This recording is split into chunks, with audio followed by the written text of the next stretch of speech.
Good afternoon, everyone. Welcome back to the CH Wine Tasting Room. I'm Chris Lafleur, your friendly neighborhood sommelier, and we're going to be tasting some more Chenin Blanc today with lot 929. Now let's wind the clock back 10 years or so, back in 2011, 12, and 13, when we used to carry wines just like this in the tasting room.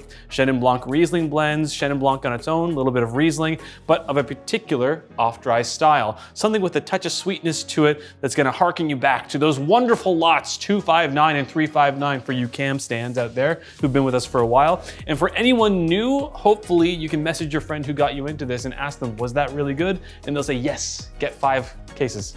Whoa, 5 cases, that's a lot, but really good. Let's go ahead and taste this wine, and maybe I can convince you to at least get a couple bottles.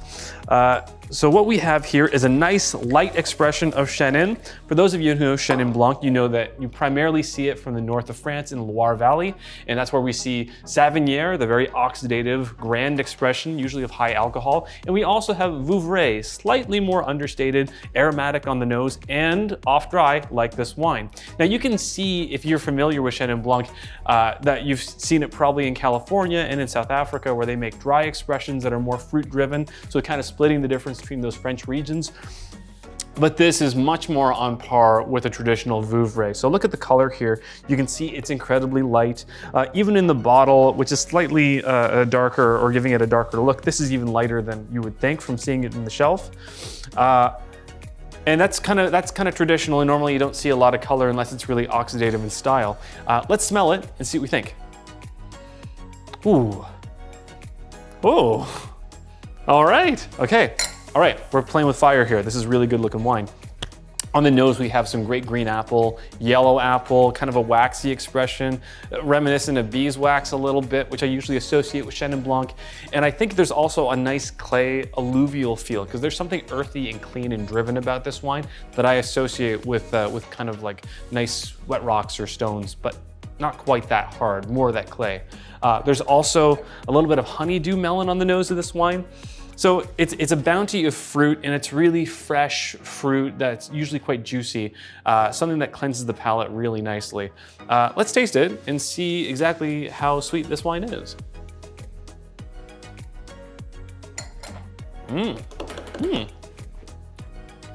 I forgot to spit. I forgot to spit again.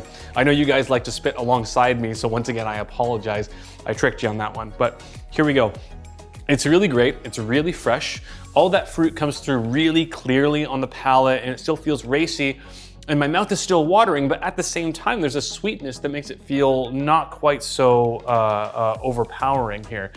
It's a great, well-balanced wine that for those that like sweet and those that like a nice racy wine with some acidity, this is gonna hit both of those notes. Again, yellow apple, green apple, honeydew melon, everything that you want in a nice bowl of fruit, you find right here. So where does this fit in your cellar?